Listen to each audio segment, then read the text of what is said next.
Sir कई बार ऐसा होता है कि हम कभी कोई सिचुएशन होती है तो हम ओवर रिएक्ट कर देते हैं, हमें उस मोमेंट पे नहीं पता होता कि हमें क्या बात करनी है, लेकिन सडनली 10 मिनट बाद या 15 मिनट बाद हमें रियलाइज़ होता है यार हमने कुछ एक्स्ट्रा बोल दिया, ऐसा तो नहीं बोलना चाहिए था। और वो चीज़ काफ़ी हावी हो चुकी होती है हमारे ऊपर भी और सामने वाले के ऊपर, और सिचुएशन सारी अंडर कंट्रोल हो चुकी होती है, आउट ऑफ कंट्रोल हो चुकी होती है। इन द सेंस हम ऐसी बहुत सारी बातें बोल जाते हैं गुस्से में, यस, जो हमें नहीं बोलनी चाहिए। So topic is anger, that's what you are saying, right? Yes, कि अपने गुस्से को हम कैसे कंट्रोल करें, उस मोमेंट पे कंट्रोल करना, या तो उस मोमेंट पे कंट्रोल करना, या फिर बेटर स्टिल कि वो मोमेंट ही ना आए। यस, बेटर क्या है, मतलब there could be two different topics. एक है कि उस मोमेंट में हम कैसे कंट्रोल करें, एक हो सकता है कि वो मोमेंट ही ना है, यानी आपको गुस्सा आना ही बहुत कम हो जाए। यस, गुस्सा क्यों आता है हमको? कुछ ऐसी चीजें हैं, कुछ ऐसे लोग हैं, कुछ ऐसे बिलीफ्स हैं हमारे जिसको हमने पकड़ रखा है कि मुझे ये सही लगता है। जैसे ही कोई उससे अलग कुछ बोलता है तो गुस्सा आता है। जिस चीज से आप चिपके पड़े हो, वो चीज आपसे कुछ छीनने की बात करता है तो गुस्सा आता है। जब बहुत ज्यादा हमारे अंदर लालच होता है किसी भी चीज को लेकर के, वो चीज के बीच में कोई भी रुकावट आती है तो हमें गुस्सा आता है। यानी जिस कंपनी में आप काम करते हो, अगर वो जो बॉस है आपका, अब इसको रिलेट करना, अगर मैं सही कह रहा हूं गलत कह रहा हूं, अगर वो बॉस बहुत ही ज्यादा लालची है तो उसका 10 रुपए का भी नुकसान होगा तो वो ऐसे रिएक्ट करेगा जैसे पता नहीं सब कुछ उसका लुट गया है। जिसके अंदर इतना लालच नहीं होगा, उसका 10,000 भी लुट जाएगा तो आराम से सिचुएशन को देखेगा, गलती तो हुई है, गलती तो मेरे से भी होती है, उसमें क्या बड़ी बात है, कोई बात नहीं। कोई इंसान है जिसके लिए आपने एक्चुअल में बहुत कुछ किया है और वो आपको अच्छे से ट्रीट ना करे तो गुस्सा आता है, बहुत ज्यादा आता है कि हमने उसके लिए इतना किया और वो देखो क्या कर रहा है, वो क्या कर रही है, उसको समझ क्यों नहीं आता, दिमाग है उसमें नहीं है। देख लो जी, आपके माइंड के अंदर झांक करके हम देख सकते हैं गुस्से का जो कॉज है। वो कॉज क्या है अगर हम समझ पा रहे हैं तो अपने अंदर कुछ भी पकड़ लेना स्ट्रांगली। जिसने कुछ पकड़ा ही नहीं उसको गुस्सा कैसे आएगा, लगाओ दिमाग। अगर मैंने अपनी जो इमेज है उसको बहुत सीरियसली पकड़ लिया है, अरे I am the Sandeep Maheshwari, ये वो, समझे, तो क्या होगा, जैसे ही आप में से कोई भी कुछ भी उल्टा बोलेगा मेरे बारे में तो क्या होगा, मेरी उस इमेज पे कोई भी हिट करेगा तो क्या होगा, गुस्सा आ जाएगा। लेकिन अगर उस इमेज को देख करके मुझे हंसी आती है तो चाहे आप मजाक उड़ाओ चाहे मैं मजाक उड़ाऊं इस बंदे का जिसको संदीप महेश्वरी कहते, कोई फर्क नहीं पड़ता।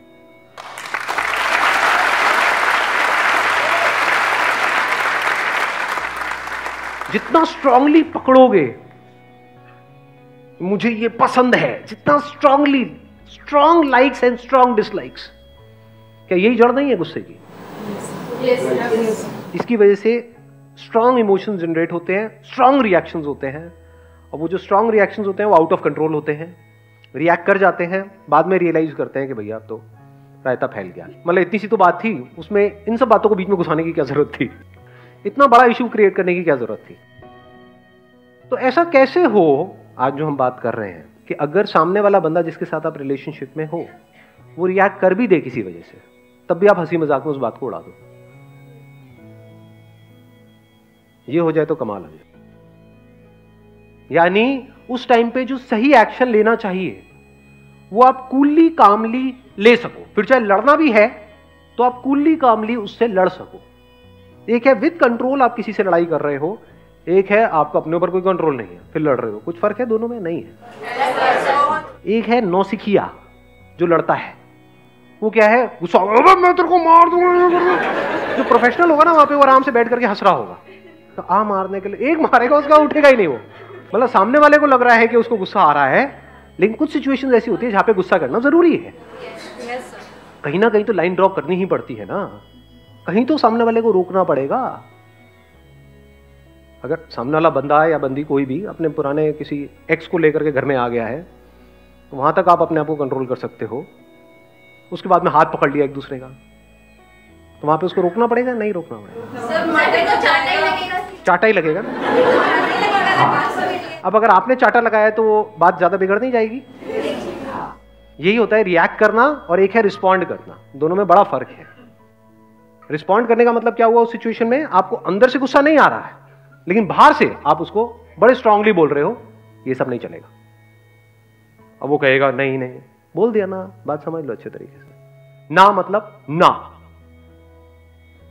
अब क्या होगा? अव्वल तो जब इतनी पावर्स के साथ आप बोलते हो, सामने वाले को कुछ बोलने की जरूरत ही नहीं है, वो आंखों में उसको समझ आ जाता है कि ये बंदा कभी गुस्सा नहीं करता है। जो रोज रोज गुस्सा करता है, 24 घंटे गुस्सा करता है, उसके गुस्से की क्या औकात है? अपने बच्चों पे नॉन स्टॉप गुस्सा करते रहो, बच्चे भी कहेंगे साइड ऑब्वियसली। बट आप कभी गुस्सा नहीं करते और फिर आपको एकदम से गुस्सा आ जाए, महीनों में कभी एक बार एकदम से, और वो भी एक्चुअल में गुस्सा ना आए, क्योंकि एक्चुअल में गुस्सा आएगा तो महीनों में या सालों में एक बार नहीं आता है, वो तो फिर रोज आता है, हर बात पे आता है। यानी खांसी का कॉज अंदर पड़ा हुआ है, तो ऐसा हो सकता है कि खांसी ना आए? तो या तो खांसी आती रहेगी या बिल्कुल भी नहीं आएगी। और फिर जब आप गुस्सा नहीं करते हो और सबको पता है कि यार ये नहीं करते, उस टाइम पे अगर आप गुस्सा करते हो तो उस गुस्से की वैल्यू है, उस गुस्से में दम है। अब एक स्टेप और आगे बढ़ते हैं कि जो स्ट्रॉन्ग लाइक्स हैं और डिसलाइक्स हैं, इसकी जड़ क्या है? डिपेंडेंसी। हम डिपेंड हो गए हैं। जिस भी चीज पे आप डिपेंड हो जाओगे, जिस भी थॉट पे, जिस भी आइडिया पे, फॉर एग्जांपल आप डिपेंड हो गए कि ये मेरा रिलीजन है, मैं इसी को मानता हूं, जैसे उस पर कोई हल्का सा भी क्वेश्चन मार्क लगाएगा तो क्या होगा? गुस्सा आएगा। चाहे वो बकवास हो, उसमें कुछ भी ना हो, पर बचपन से आपकी कंडीशनिंग ऐसी हो गई है, दिमाग में भर दिया गया है, तो उसको आप पकड़ करके बैठे हुए हो। ऐसे हम किस पे डिपेंड हुए पड़े हैं? हम बहुत सारी चीजों पर डिपेंड हो जाते हैं। अब क्या ऐसा हो सकता है कि हम डिपेंड ना हो? इम्पॉसिबल। क्यों? क्योंकि जब तक आपको पता नहीं लगेगा कि आप कौन हो, तब तक आप इंडिपेंडेंट नहीं हो सकते। मैं I am not too sure आप समझ पाओगे या नहीं, डीप हो रहा है सेशन थोड़ा, कुछ आ रहा है, सब ऊपर से जा रहा है। हम डिपेंड क्यों होते हैं किसी भी चीज पे, किसी भी पर्सन पे, इन फालतू के कॉन्सेप्ट्स पे, आइडियाज पे हम क्यों डिपेंड हो जाते हैं? क्योंकि अंदर एक खालीपन है। अगर डिपेंड नहीं होगे तो खाली नहीं हो जाओगे। जैसे फॉर एग्जाम्पल, मैंने सुना है, कभी इस चीज को एक्सपीरियंस नहीं किया है, हो सकता है आप में से बहुत सारे लोगों ने किया हो। जेल गए हो आप लोग? आप गए हो? तिहाड़ जेल में ड्यूटी है सर। अच्छा, तिहाड़ जेल में आपकी ड्यूटी है। मेरे को बताना मैं सही कह रहा हूँ या गलत कह रहा हूँ, कि जो कैदी वहां पर जेल में होते हैं, वो जब आते हैं तो बहुत ही ज्यादा परेशान होते हैं, लेकिन जब जा रहे होते हैं 10 साल बाद, 20 साल बाद, तो उनको सेल से भी प्यार हो जाता है जहां पर वो रहे हैं 10-20 साल तक। Correct sir. आफ्टर 15 और 20 ईयर्स जब वो वहाँ पे रेगुलर रहना स्टार्ट करते, क्योंकि सब कुछ है वहाँ पर, फिर वहाँ 15 ईयर्स उनकी ख़त्म भी हो जाती है अगर उनकी जो पनिशमेंट है, तो उसके बाद में भी वो छोड़ के जाना नहीं चाहते, वो चाहते कि अंदर ही वो सर्वाइव करें, अंदर ही रहे। इस बात की डेप्थ देख पाए कि चाहे कैद भी हो, चाहे आप बंधे पड़े हो, लेकिन उसकी आदत पड़ जाती है, फिर उसको भी छोड़ने में दुख होता है। वही की मतलब हैबिटेशन हो जाती है, हैबिट पड़ जाती है। अब वो एनवायरनमेंट चाहे कैसा भी हो, ऐसा भी हो, हाँ, चाहे दुनिया की सबसे पॉल्यूटेड सिटी हो, यानी कि दिल्ली, आदत हो जाती है। अब आप पहाड़ों पे जाओगे तो 5-10 दिन बाद आपको अजीब लगने लग जाएगा कि कैसी हवा आ रही है, कुछ है ही नहीं। जैसे खाना बिना उसके नमक मिर्च मसाले के अच्छा नहीं लगता ना, कोई कार्बन डाइऑक्साइड नहीं, कुछ है ही नहीं। वापस चलो, हाँ, वही मजा आता है जब तक वो धुएं की जो स्मेल है, आह, सामने बस में से कुछ निकल रहा है, ट्रक में से निकल रहा है, काला काला, तेरी तो मजा आया। तो गुस्सा कब नहीं आएगा हमको? जब हमने स्ट्रांगली कुछ भी अंदर पकड़ा हुआ नहीं है। पकड़ते क्यों हैं? क्योंकि अंदर एक खालीपन है। अगर ना पकड़े तो हम है क्या? अगर आप अपने आप को डॉक्टर बोलते हो, आपके नाम के सामने डॉक्टर लिखा हुआ है, और जैसे ही कोई आपका नाम लेता है, आपको बोलता है अमित इधर आना, वो क्या बोल रहे हो? डॉक्टर अमित बोलो। What do you mean by Amit? Doctor Amit. जैसे ही वो सुनते हैं तो उनको बड़ा अच्छा फील होता है। तो अगर उनके अंदर जो इंफॉर्मेशन पड़ी हुई है मेडिकल फील्ड की, वो निकाल दें तो डॉक्टर कहां है? और अगर वो नहीं है तो वो क्या है? एक जॉब है आपके पास में जो पसंद नहीं है, लेकिन वो जॉब आपको एक सोशल सिक्योरिटी देती है। कोई आपसे पूछता है क्या करते हो? मैं यहां पे इस कंपनी में काम। अरे वाह क्या बात है, तो बड़ा अच्छा फील होता है, चाहे वो काम में अच्छा फील नहीं हो रहा है। यानी अगेन बात वहीं के वहीं आगे घूम फिर के कि हम डिपेंड हो जाते हैं। किस पे डिपेंड हो रहे हैं? हम अपने ही कुछ थॉट्स हैं, कुछ आइडियाज हैं, कुछ कॉन्सेप्ट्स हैं, उस पर डिपेंड हो गए। इसको प्रैक्टिकली वेरीफाई करना हो तो कुछ दिन के लिए जा करके आराम से बैठ जाओ बिना कुछ करे। जब हम कहीं जाते भी हैं, जैसे कोई मेडिटेशन करने जाते हैं, तो वहां पे भी हमको कोई चाहिए जो हमको बताए कि ये करो, तो उसने कुछ दे दिया, उसको हमने पकड़ लिया और उस प्रैक्टिस को हम रिपीट कर रहे हैं, तब हम बड़ा सेफ फील करते हैं। What I am saying is something else. एक दिन तक, एक दिन का ब्रेक लेना तो बनता है ना। एक दिन ब्रेक लेकर के कुछ मत करो, क्या होगा? बोर हो जाएंगे, बुरी तरह से बोर हो जाएंगे। तब हमको समझ आएगा कि अंदर से हम कितना खाली महसूस कर रहे हैं। उसको भरने के लिए हमको कुछ चीजें चाहिए होती है, दुनिया चाहिए भर दे बस वो आकर के हमारे खालीपन को। फिर हम चाहते हैं कि हमारी प्रॉब्लम सॉल्व हो जाए, तो वो सॉल्व हो ही नहीं सकती। बट अगर इस सच को हम देख लें, डिस्कवर योरसेल्फ, इस सच को हम देख लें, आप इस सच को देख लो कि आप एक्चुअल में क्या हो, तो हो सकता है वो जो सच है, मतलब जो आप एक्चुअल में हो, उस लेवल पे कोई कमी है ही नहीं, कोई खालीपन है ही नहीं, अंदर सब कुछ भरा पड़ा है। चीजों से नहीं, इस दुनिया से नहीं, इस चीजों को निकाल दो, पूरी दुनिया को निकाल दो, दुनिया में लोग सब कुछ हटा दो, तब भी आप भरे पड़े हो।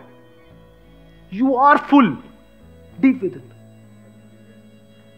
फुल मीन्स एब्सोल्यूट, मतलब आप में कुछ भी मिसिंग नहीं है। इसका एक और वर्ड आप यूज कर सकते हो, परफेक्ट। इस दुनिया में कुछ भी परफेक्ट नहीं है सिवाय आपके, जो आप हो।